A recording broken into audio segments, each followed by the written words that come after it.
Donc pour continuer sur, et pour finir sur l'élevage, bien sûr, il faut mentionner le fait que cet élevage concerne une race bovine qui a la particularité de combattre. C'est-à-dire que quand elle se trouve dans l'alpage, pendant la saison, le bétail se mélange et puis il y a des combats. Et à un certain moment, il y a une vache dans l'alpage qui va prendre le dessus. Et c'est donc ces combats qui vont intéresser et passionner les éleveurs, parce que pour eux, c'est une activité, comme je l'ai dit, pas purement économique. Bien sûr, ils traient leurs vaches. D'ailleurs, c'est même obligatoire. L'État a introduit l'obligation de traire les vaches, etc. Même s'ils ne sont pas arrivés à imposer une race cimentale, par exemple. Et ils ont gardé une race combative qui est beaucoup plus petite et qui donne vraiment peu de lait en comparaison à la cimentale. La cimentale donne 5000 ou 6000, parfois même plus aujourd'hui, alors que la vache de la race d'Airan, de la vallée d'Airan, elle produit à peine 1500-2000. Donc, vous voyez, on voit bien la différence. Donc, c'est quand même une forme de résistance. Mais bon, on peut dire que c'est une forme de résistance quand même pour riches, dans la mesure où, par ailleurs, ils sont architectes, ils ont des possibilités, mais surtout, il y a les subventions de l'État. Mais bon, mais quand même, ça a pu maintenir une sociabilité forte dans les villages et les valaisans, et notamment dans les vallées d'Airin et de Bagne, ils tiennent énormément en fait à rester, même s'ils sont globalisés, tout ça. Ils ont cette capacité finalement, bah oui, de rester, de développer, même s'ils font des études après, ils reviennent et tout, par amour et par souci. Donc voilà, c'était juste pour compléter cet exemple. Donc on a vraiment affaire à une forme d'hétérogénéité et une forme d'historicité de la montagne, et qu'on ne peut pas en fait renvoyer la montagne à un passé obscur ou un passé sous-développé qui s'est tout d'un coup, enfin pas tout d'un coup, mais qui a produit un développement économique vertigineux, etc. En fait, les choses sont bien plus compliquées. Alors, pour revenir au changement social et pour continuer, c'est mon deuxième terrain. Mon deuxième terrain, a été la Papouasie-Nouvelle-Guinée. Bon.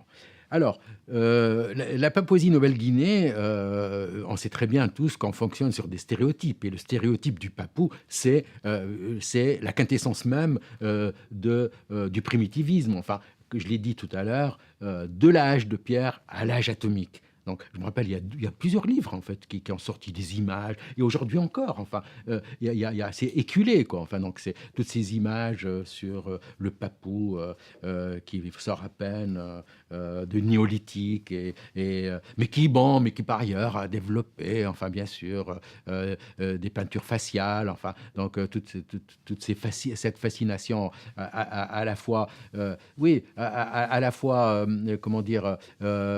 D'épanouissement esthétique presque gratuit, qui ne sert à rien quoi. Enfin, et puis par ailleurs une technologie extrêmement pauvre. Enfin, donc on a toujours cette vision d'un côté où on développe symboliquement très fortement la peinture faciale et autres arts, mais de l'autre côté, on reste très démuni sur le plan économique, sinon même social. Bon, bon. Alors, de nouveau, en fait, comme pour l'acculturation, ce qui m'a intéressé, c'était, et j'ai découvert en lisant la littérature, notamment sur les mouvements religieux nativistes des Indiens d'Amérique du Nord et cette théorie de l'acculturation. Et c'est là où je suis tombé sur la littérature sur le millénarisme. C'est une littérature, en tout cas dans les années 60, 70 et même avant, elle était extrêmement fournie, puisque c'était le paradigme qui expliquait le changement, hein, mais un changement, comme je l'ai dit, mécanique. Hein, et par par imposition à la limite et par nécessité, quoi. Parce que les sociétés les sociétés primitives ne prennent jamais l'initiative du changement, elles subissent. Hein, voilà. Soit elles restent isolées, et puis tant mieux pour elles, et dès qu'elles ne sont plus isolées, ben, elles subissent les contre-coups de la modernité, soit elles disparaissent, soit elles s'adaptent, mais elles s'adaptent dans la structure elle s'adapte dans le sens de la structure de la modernité. Bon, bien sûr, en commençant à lire cette littérature sur l'acculturation et sur le millénarisme, quelque part, j'ai été extrêmement... enfin, j'avais déjà compris en fait que sur le plan théorique, ça posait un problème, cette théorie de l'acculturation. Et comme je l'ai dit tout à l'heure, il y avait quand même des gens parmi les ethnologues et parmi qui ont quand même commencé à développer cette notion d'ethnorésistance, qui ont commencé à réfléchir sur ses capacités de réinvention, de réadaptation, etc. Donc, moi, je suis tombé au fond au bon moment, hein, donc une reconsidération de ces mouvements de l'acculturation et millénariste. Mais quand même, moi, quand j'ai commencé cette thèse à la fin des années 70, début des années 80, on avait vraiment très peu de choses sur les cultes du cargo, et ce qu'on avait, c'était au fond un peu toujours la même chose, quoi. C'est répéter de nouveau cette théorie de l'acculturation.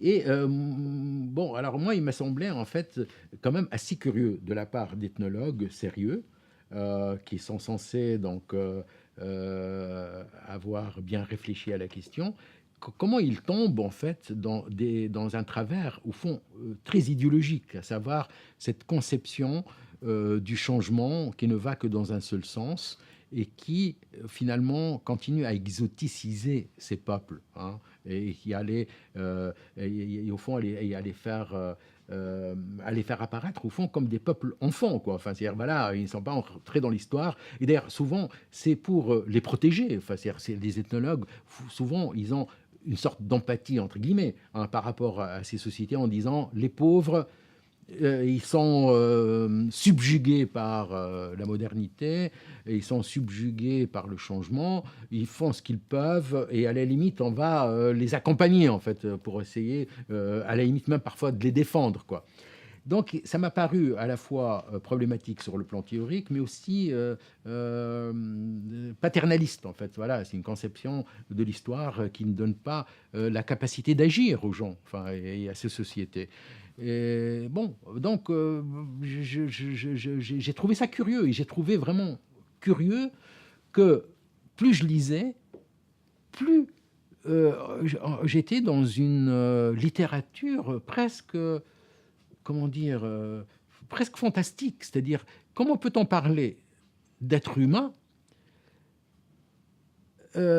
en ignorant en fait leur capacité de rationalité? C'est-à-dire, en partie de l'idée au fond que c'était des peuples enfants, des peuples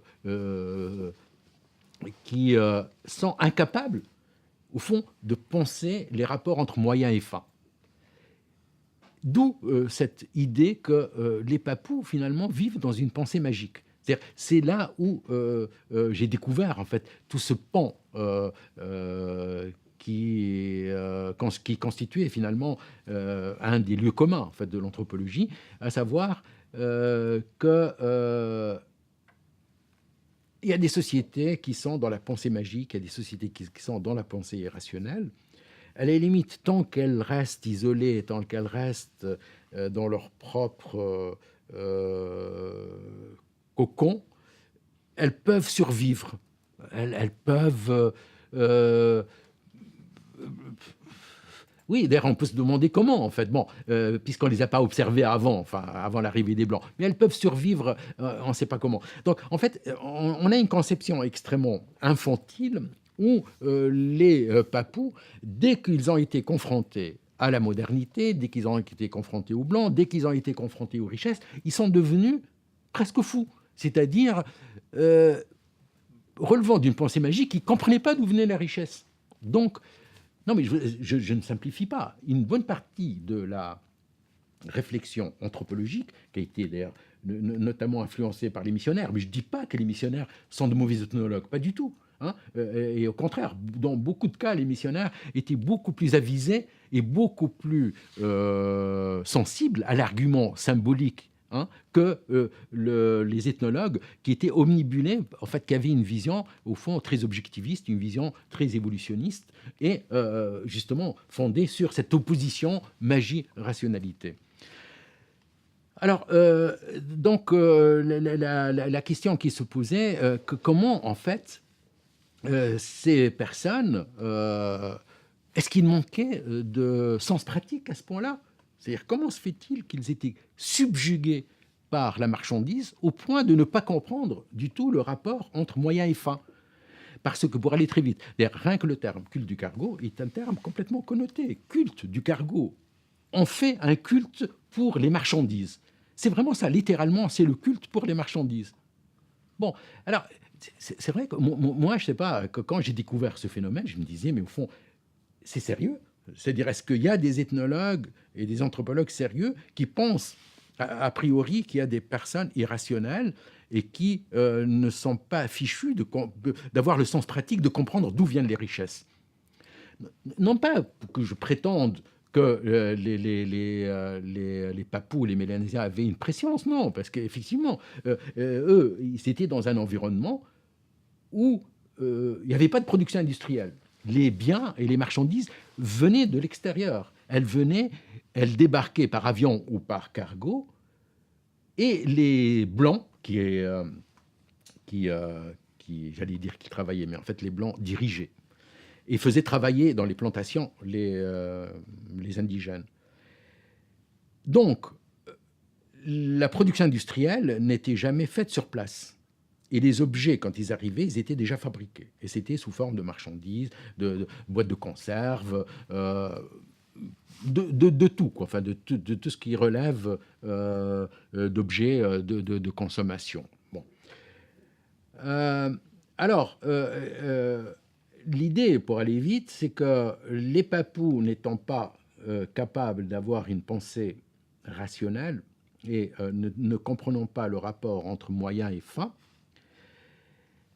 ils ont développé des rituels magiques pour faire venir, par miracle, par magie, par sorcellerie, les biens des Européens qu'ils convoitaient, parce qu'ils devenaient fous. Les Papous devenaient fous, ils voyaient des objets, ils voyaient des marchandises, ils voyaient des biens. Le problème, c'est qu'on peut se poser la question de savoir, au fond, si quelque part, au fond, ce n'est pas les Papous qui étaient les plus rationnels dans l'affaire. Parce que les Papous, dans la situation où ils se trouvaient, il n'y avait pas donc d'industrie, il n'y avait pas d'exemple en fait, de production de biens. Et ces biens arrivaient aux mains des Blancs, et ils voyaient bien que les Blancs ne travaillaient pas, ils donnaient des ordres. Et ils profitaient de ces biens. Alors que le Papou, lui, ne profitait pas de ces biens. Donc la question a été posée, mais au fond, quelle est la nature de ces biens, d'où elles viennent, et puis quelle est la légitimité, en fait, de ces richesses? Alors, ni d'une ni deux, on a interprété cela comme une fuite en avant, comme une pensée magique, comme des personnes qui ne comprennent pas, comme je l'ai dit, le rapport juste entre moyens et fins, et qu'au fond, ils ne savent pas ce que c'est que le travail. Comme si le blanc et le contremaître travaillaient. C'est-à-dire, à la limite, ils donnaient des ordres, mais ils ne travaillaient pas. Et ils bénéficiaient des richesses. Donc, la question s'est posée de savoir, au fond, quelle est la légitimité, d'où viennent ces richesses, quelle est leur légitimité, et pourquoi les Blancs ont accès à ces biens et pas les indigènes. Donc, en fait, parfois, je me dis, une fois que j'ai fait cette analyse, une fois que j'ai travaillé sur ces cultes, etc., comment est-ce possible, en fait, qu'on n'a pas saisi d'emblée, en fait, cette dimension symbolique qui fait que les Mélanésiens, non pas qu'ils voulaient de façon infantile que les biens leur tombent dans la bouche, mais ils se sont posé la question de la légitimité de cette richesse. Hein, et pourquoi certains y ont accès et pas d'autres. D'où, en fait, cette mise en place des cultes. Et de nouveau, alors on entre vraiment dans un champ qui m'importe beaucoup, à savoir justement, mais c'est quoi la croyance? C'est quoi l'action? Et là, on peut déplacer énormément les choses.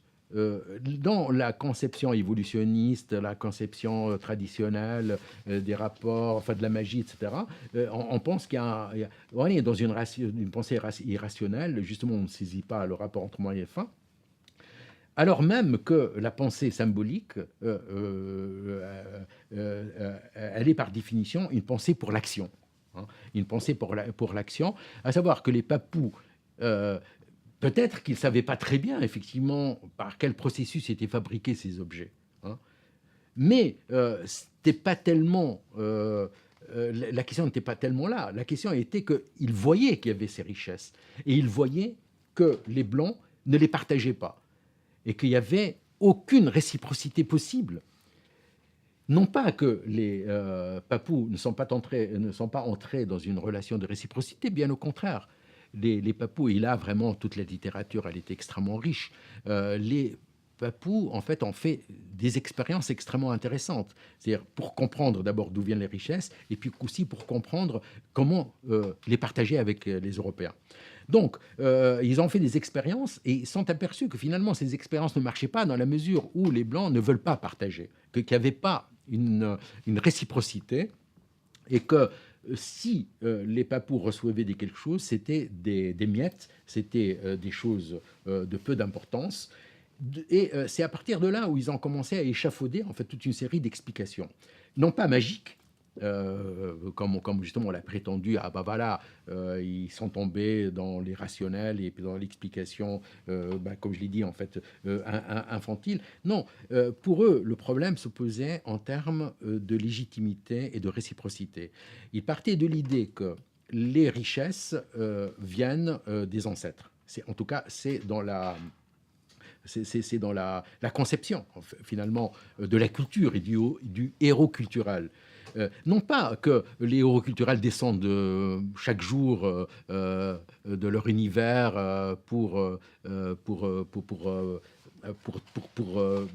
donner des instructions. Non, la conception du héros culturel était que la culture, à un certain moment, elle a été donnée aux humains, et que cette culture devait être euh, euh, entretenue et partagée.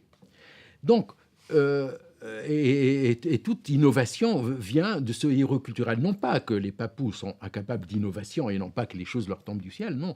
C'est une conception symbolique des choses, c'est-à-dire d'une forme de légitimité qui revient aux ancêtres, c'est-à-dire qui revient de la tradition, c'est-à-dire qui revient d'une forme de légitimité qui comment dire, qui n'exclut pas le changement et l'innovation, bien au contraire. Et comme je l'ai dit tout à l'heure, les divinités, elles sont bien là où elles sont, quoi. Même si on sait que l'origine du monde et l'origine de la culture, c'est les ancêtres, mais les ancêtres, ils restent à leur place et c'est aux humains de se débrouiller une fois qu'ils ont eu cette autorisation, disons. Et alors, ce qui s'est passé avec l'arrivée des Blancs, c'est qu'il y a eu une sorte de réélaboration, de réinterprétation, et il y a eu des situations d'essais et d'expérimentation pour comprendre en fait pourquoi les Européens ne veulent pas partager. Et on a échafaudé en fait plusieurs hypothèses. Donc on est là vraiment dans une pensée de l'expérimentation. On n'est pas du tout dans la pensée de la fuite en avant, de l'expérimentation. Donc ils ont essayé plusieurs stratégies parce qu'ils pensaient au départ que les Blancs relevaient en fait d'une culture extrêmement puissante, parce qu'ils voyaient bien tous les objets qui venaient, ils avaient une très grande puissance, tout ça. Donc ils imaginaient que grâce à cette puissance, ça leur rappelait finalement leur héros culturel, c'est-à-dire le héros culturel qui est à l'origine de la culture. Et que donc les Blancs, forts de cette puissance, allaient partager. À partager parce que dans la conception papou et mélanésienne, les relations sociales sont fondées sur la réciprocité, sur un échange, le don et le contre-don, quoi. Et, et donc, là aussi, pour vraiment, je simplifie, mais disons, pour aller très vite, dans un premier temps, on a pensé en fait que c'était les ancêtres qui étaient de retour. Hein. les ancêtres qui étaient de retour, si les ancêtres étaient de retour, ils étaient censés donc partager, comme l'a fait le héros culturel, ou comme l'ont fait les héros culturels, de partager cette richesse. D'autant plus que dans la conception mélanésienne, les ancêtres sont... au fond, les ancêtres, en fait, c'est les morts, quoi. En fait, donc, c'est les morts. Et alors,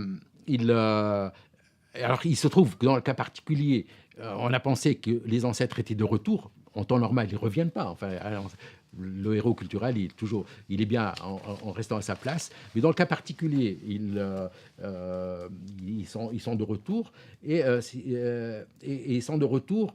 Là aussi, c'est une conception locale, quoi. Les ancêtres, finalement, ont l'apparence de blancs, quoi. Enfin, donc, ils sont blancs. Et on a donc pensé que les ancêtres étaient de retour, qu'il allait entrer dans une relation de réciprocité, qu'elle allait partager ses richesses. Mais finalement, par expérimentation, par essai et erreur, ils se sont vite aperçus que ce n'était pas le cas, au fond, les Blancs refusaient d'entrer en relation. C'était d'autant plus perplexe, les Papous étaient d'autant plus perplexes que dans leur conception, tout passait par la réciprocité. Qu'on ne pouvait pas concevoir des relations entre les groupes qui ne passent pas par le don et le contre-don, et sinon c'est la mort, quoi. Enfin, sinon c'est la fin de l'échange, quoi. Et c'est là où ils se sont trouvés finalement dans une situation extrêmement pénible et extrêmement angoissante, c'est le cas de le dire, dans la mesure où ils n'arrivaient pas finalement à entrer dans une relation de réciprocité. Ils ont développé des cultes du cargo, et effectivement, on préparait des pistes, on construisait des simulacres d'avions, des simulacres de boîtes, etc. Et puis, on faisait des rituels qui étaient censés faire apparaître le cargo. Mais en fait, question de faire apparaître le cargo, c'était pas du tout naïf de la part des Papous, c'était au fond une obligation morale qui est faite aux Européens de se soumettre à cette obligation de réciprocité. Et ce qui s'est passé, c'est que les cultes du cargo ont permis, et d'ailleurs c'est impropre comme terme bien sûr, en fait, même si les Papous ont utilisé la forme du cargo pour mimer cet univers. L'idée était que c'était un moyen d'action symbolique pour amener, au fond, les Européens à entrer dans une relation de réciprocité et dans une relation de tractation ou de transaction qui va leur permettre de répondre à cette situation. Et on peut dire, pour aller vite, que les cultes du cargo, finalement, ont été les ancêtres, ou en tout cas ont été les précurseurs des mouvements indépendantistes en Papouasie. Donc ça a préparé véritablement la voie à des mouvements de revendication. Alors bien sûr, ces mouvements de revendication qui ont pris une allure magique ou magico-religieuse ou symbolique, finalement répondaient à des objectifs tout à fait rationnels, à savoir se mobiliser dans des situations de stress et faire agir l'adversaire ou faire agir le partenaire pour qu'on puisse finalement débloquer la situation. Et au fond, c'est ce qui s'est passé. C'est-à-dire, d'une façon ou d'une autre, les Mélanésiens ont pu agir sur les Blancs, non pas en recevant les richesses qu'ils voulaient, mais en refusant le travail, en faisant des grèves, et entrer en fait en négociation pour essayer de régler le problème d'une façon ou d'une autre. Mais bien sûr, les Papous ont été extrêmement subjugués, quoi, enfin, et extrêmement soumis à cette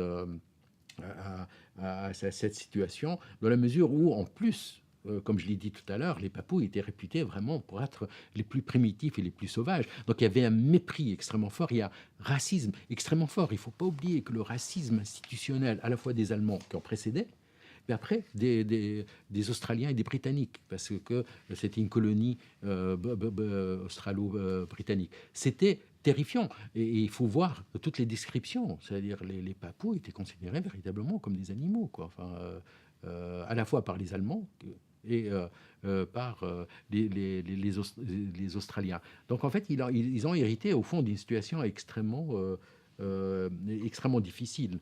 Mais cela leur a permis finalement, tout en restant dans la logique traditionnelle et dans la logique du big man, en fait, par certains égards, ils se sont vraiment bien adaptés finalement à la structure capitaliste moderne, en résistant et en n'abandonnant pas en fait la logique sociale traditionnelle de la réciprocité. Et puis pendant très longtemps, finalement, les cultes de cargo ont véritablement permis de maintenir une logique sociale anticapitaliste, ou disons qui échappe à la logique capitaliste, tout en permettant une certaine adaptation. Et là, on pourrait encore en dire quelque chose dans la mesure où des phénomènes cérémoniels comme le moka ou la kula ont continué à fonctionner grâce à l'introduction de l'argent dans le système cérémoniel. C'est-à-dire les Papous ont été capables en fait d'inventer des formes d'adaptation, de résistance et d'adaptation au capitalisme en préservant pendant relativement longtemps leur système cérémoniel.